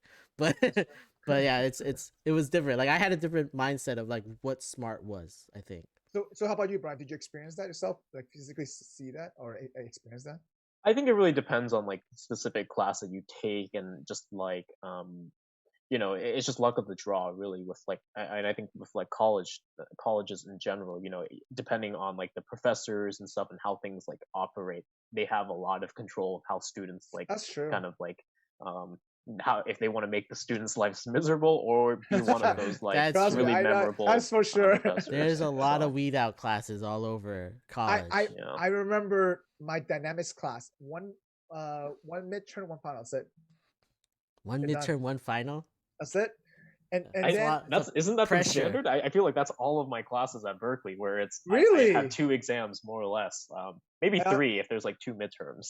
No, but I mean, I think there must like for us, vibration class was the most cutthroat because it was only one test at the end of the semester. That's it. Open book test. Open book test. One test. One open book test? You don't have time for it. Come on, Mike. No, you really don't have time for it. Let me tell you right now. Open book test, man. You have all the information available to you. It doesn't how it works. You have one exam that covers the whole semester, by the way. Okay? It's purposely done to distract you. That's just why he did it. The book? Yeah. Okay. I don't know. I don't like the classes where like you can go to every class and then not ace the test at the end. Like, I just don't like that. And Like if you attendance didn't meant teach so us much. it, like why am I here in the lecture? Like That's true too. that. So like, so I didn't really go to lectures too much, so I like studied the book a lot more. But like if I went to if there was That's the ever truth. That's the truth, by the way, Brian. That's the truth. I didn't go to class that much. I really hated going to class. So like yeah, but like if I went to lectures every lecture and there was a question on there that wasn't on the lectures, I'd be like, what the fuck is the question here for? Like you didn't teach You us didn't go to this. class because you didn't go to class. You never No, know. no, but like there were some classes I did go to. Like in the first couple of years, I went to classes, right? Like and you would go, and then you'd go every day. But there was some teachers that would put questions on that they had not said at all in class. That's true. Yeah. And I'm like, why would you put this on the test? This is not like you didn't teach us this at all. There's no teaching going on here. You just like, oh, we could have just all gone and read the book and then taken the test and not have you here. Like that's what I felt. I mean, at least our vibration teacher made us mandatory. So like it was one final, but 5% of the grade was attendance. So we all had that 10. Like we're like, oh shit, it's only one exam. I hate attendance, like mandatory attendance as also in college. No, but he was good. He was a good teacher. He was amazing. I had no problem showing up his class because he knew how to deliver vibration topic and applied it. So like I think he did a great job, to be honest. And he wrote his own book. So yeah, there's a lot of most professors tend to do that nowadays. Make sure that students like buy their own text or buy their textbooks that they wrote. And this year's textbook, like we rewrote the textbook. Yeah. So Brian, let me ask you this though: like, because most of your online class was online, so they made it mandatory, right? They had to do attendance. No, actually, not at all. I was just about to say, like, if like Robert was to like kind of go back to school right now, it'd be the perfect like kind of model because you actually a lot of it is that you don't have to attend classes, and a lot of it's actually they the term that they use is like asynchronous, where like you can kind of watch it or you don't or whatnot, and it's like super easier for like the professor to be like recording the session and then just posting it up. Okay. Brian, but I guess it also depends. Did you like the online classes better than in person or? I don't. I actually really miss the in person. I think it's like it allows me to like soak in a lot of the material a lot more. But at the same exact time, I think of course like a lot of students did appreciate just having the flexibility as well. That's just true. Like being able to. There's At least for one of the class, let's say that you could not attend, right? You missed one class or two classes here and there. Right. Yeah. I definitely found that like online classes, you don't learn as much, like by watching the lectures. So like that's like when we were going to school, we also had online classes, but I don't know, I didn't find those as good as like the in-person classes. Like I didn't learn as much. Like I wasn't as focused on it.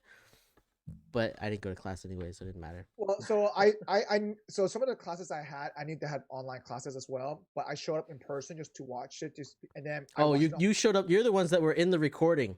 Yeah, yeah. And so, but then I watched the recording. If I needed to watch it, I watched it 2x, so that way I can rewatch some stuff. Yeah, I watched everything 2x. Like every nobody watches. I think that's also it doesn't like soak in as much because you're all watching it at like double speed while you're doing other stuff. Like you're like. All right. So we're gonna wrap this episode up. So your wisdom, Brian, you're saying just be patient, go with the flow in a sense, and just trust the process, right? Trust the process for the most part, and it's like it's a tough time, like, and everybody has like different priorities in college, but like I think like there's nothing wrong with any kind of decision that someone makes. That's like true. People screw up, people change majors, whatever it is. It's not the end of the world. It's not the end of the world. Yeah, it happens. Yeah. There's a lot of people that fail college and still do fine. So like even if you like go through and you're like not good at it and you end up like doing something else, you'll still hopefully land on your feet just as long as not you're to pretty much worry less. You're saying. Yeah, I mean, I have several friends that actually dropped out of like the computer science program at Berkeley, decided to do something else. I know this is like the really popular thing, and they ended up like whether they start their own companies or they just take on a job or something else, and it really just depends. But of course, keep studying too. 10 classes. That's also really good too. Yeah, that's true. Go to class. I Go can't to even class. tell anybody Not to that. discourage. I can't tell anybody that because I didn't do it. They wouldn't listen to me anyways. All right, so we're gonna jump into our last session, which is the venting session. So pretty much, you have anything to rant, you get up the chest. This is time to do it. So Robert, you want to go first? I don't have a rant. This might be a touchy subject for Mike here, but like the Miami Heat just got swept by the Milwaukee Bucks today, and it's not a rant. It's just like a. Here's something funny. Very that's my happy. Rant, actually, that's my rant. I just am like, oh, this is the best day. All right, like, I love it. I'm gonna jump in right now. Okay, that's my rant. And I was so mad about this series. So Brian, I'm a big basketball fan, NBA fan. Yeah. And I follow the Heat very closely. It's because so Mike is from Miami. He's a Heat fan. I'm from Orlando. I'm a Magic fan. Hate the Heat. So I like the Magic too. So I don't hate the Magic either. But but there's no real rivalry on the Miami Heat side because they always win, right? So as an Orlando Magic fan, you lose all the time. And you look down south and you're like, these Miami Heat guys are winning all the time. You just hate them. Like that's what it is. But long story short, because last season they beat the Bucks and they were number 1 seed, right? And this season they couldn't even win one playoff game against them, so they got swept. And it's just so frustrating to watch. I'm like, we're a better team this year. But are you a better team? We're a slightly better team. You didn't have Crowder. Oladipo's injured. And Ultimate is injured, but we had Ariza, and then the only issue was that it just didn't click the bench. I don't know why. And then Hero regressed too. Tyler Hero regressed this year, and do you think that the bubble? I think that the bubble had a lot to do with the Miami Heat doing well last year. And it's because it's basically a home game. Like all of them were home games last year for them. Yeah, but at the end of the day, because it was in Orlando. It was in Orlando, right down the street. They can all go back to their houses on the weekend. It didn't matter because they couldn't. Remember, they're in a bubble. Yeah, whatever. But it's the same weather. Like they're not changing anything. But I mean, at the end of the day, it didn't matter because I just felt like the Bucks wanted it more and they wanted that revenge. That's what it seemed like, to be honest with you. And now because it's a shorter season, now they get a longer rest. And so I think they really just want to sweep us in, and then they have like literally 3 extra days right now. So, but yeah. Anyway, that was my rant, though. Thanks for stealing my rant. No, well, mine wasn't a rant; it was a celebration. So, Brian, you have anything you want to get off your chest? I guess like the thing that I've been dealing with the most, post people finish their like undergraduate, finish college, the famous question is like, what's next, right? It's like, so what's next, Brian? Well, I'll be working, but I know like that's like one of the things is that like the job search out, like the market, or just like finding like the right fit, and just like all of that is like really like interesting state right now because of everything that's like still online, and like companies are bouncing back from the pandemic and everything. So it's been relatively kind of unstable. And I know for one of the things is that too, like for people like myself that are, jumping into the workforce or want to do something like that, it's really tricky because they're looking for people that maybe are more experienced as well. So they're not as willing to take gambles on like people that are younger, maybe entry level, that kind of stuff. So like definitely struggling to like find a job and like finding that like direction. What do you want to do after college is like certainly difficult. Interesting. So when you found your job, how did you go about doing it? Did you get your job through just like applying to a bunch of career jobs, or like go to like I think we had like a career resource center, which we would like apply through that, and they knew, like the companies knew they were getting fresh grads and stuff. But also we had career fair as well. We had career fairs that we could go to. I guess you don't really do career fairs now. You guys virtual ones, probably virtual ones, right? There is virtual ones, but it's really kind of like strange, I guess, too, because just I feel like on like the recruiter side, it's like really strange to just be talking to all these students like for such a long period of time and everything, and just like, or actually you just give them like 5 minutes and it's like, impress me, like do some tricks or something. Hey, elevator pitch, man. Elevator pitch, 5 minutes. That's a long time. Yeah. You should 1 minute. It's interesting because like this forces like an online career fair like forces the student to be more proactive because you have to actually join and like or like actually say you want to talk to them. Whereas like I've gone to career fairs and there's been times when like the person has come up to me when I was like a student and they're like, hey, and I was like, oh, hey, I'm like just looking around, but then you like start a conversation up and it just works, right? I just went for the free swags. That's what I went for. That's what I went for. I was like, oh, there's got to be free cups and T-shirts and pens as a and college stuff. student, you enjoy that a lot more. Yeah. I just know that like for just like applying for like jobs like I for how I kind of like landed my opportunity, my job that I'll be working at is that like just applying through like online as well, and then like going through the process of just interviewing is also like a huge like it's tough. Tough too. And you know, not everybody, sometimes it's like hard to like convey your own character to like someone else your on the personality, other right? side. Just get your personality across. It's hard. Right, like on like the monitor. It's like it's one thing to like meet them like face to face in person, and then it's another thing to like actually like do it like virtually online. And I know for like my field as well, a lot of times they have stuff like technical interviews as well, and they like like test like people and their knowledge of like how could they like figure out some specific problem, or like kind of like engineering, testing your engineering skills. Yeah, did you do leak code? So yeah, leak code is like a popular thing, but it's I did kind of do some of that, but I think What's it's leak code? like, Sorry, can you explain for people? Leak code is a website that like basically they give you a bunch of interview like technical questions and then you just run through it. There's like a big bank full of them and you just run through them and like try to like a lot of people like on different like blind like the websites or stuff where you're like asking what you need to do to get into a technical career. They'll be like, oh, go to leak code and run through 200 questions or 300, and each of those is long to do, right? So like, and it's free, or you have to pay for that? Yeah, it's free.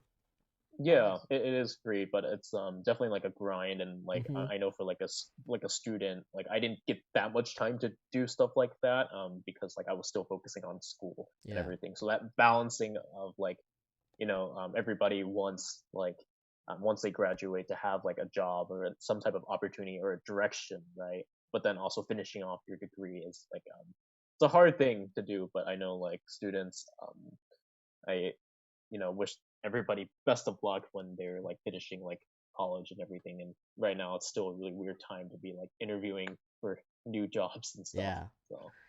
Yeah, it's interesting. I remember when I was just graduating, I also had the same idea where like everybody wants experience, right? And everybody wants to like have someone who knows what they're doing before they come in.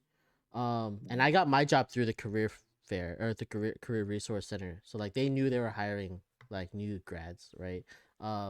So like when I applied to anything else, it felt like they wanted someone with experience. And now I talk to people who are experienced and they're like, oh yeah, they just want the cheap work from the new grads. And I'm like, there's like a change in perspective after you've been in the business for a while.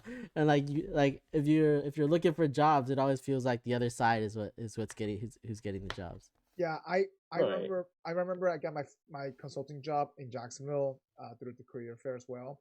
But I was just also at the right time, right place. I literally just finished walking off to the what's called Lucky Morning line, just talking to the recruiter. I literally walked by that consulting booth. I'm like, oh shit, I like consulting already. I'm not even supposed to talk. Like the lady literally made eye contact as I made eye contact, and she approached me, and we just started chit chatting. But she saw me walking out from the Lucky Morning booth though. But yeah, long story short, they end up just giving me an offer like after I did the on-site on-campus interview, all 3 rounds. Like literally, it was back-to-back days. Yeah, that's what I did. It was all well, no, I had a couple on campus. I had one on campus, and then one I went to Jacksonville. Yeah. Well, I didn't go to Jacksonville actually at all. I actually had so they gave me an offer, and then another firm gave me another offer, and then I was trying to delay the Jacksonville firm for a little bit longer, but they wouldn't budge. So they just added a bit more to the salary. Say, hey, if you sign today, blah blah, this is the salary. And and that's I just took it. I was like, whatever. Yeah. So, Oh, but actually, yeah, no, that I didn't do any Bank of America on or no Merrill Lynch on campus. It was all in Jacksonville. yeah. And so for me, my experience was different. Like I'm like, you know what? I only did one Jacksonville a couple of times, and it was for fun. I don't remember any of it. And, and so I was like, it is what it is. I guess I moved to Jacksonville after college, But I really knew I want to get into consulting, and because of my background, it was very hard to get into it without not having that experience or even that kind of well-rounded. A lot of consulting firms at that time, they were looking for like a kind of well-rounded people, like with somebody with a little bit of business background, with engineering background. So a lot of industrial engineers were getting that job instead. And so I was like, you know what? I'll stay here for 2 years and I'll move on. And it happened that 2 years later, they got bought out actually. And I just left the firm. I was like, okay, that's perfect. So. Yeah. I mean, getting your first job is always like you don't like, it's crazy, right? It's because it's the same as when you're like going into college and like applying to colleges. You don't know what to expect.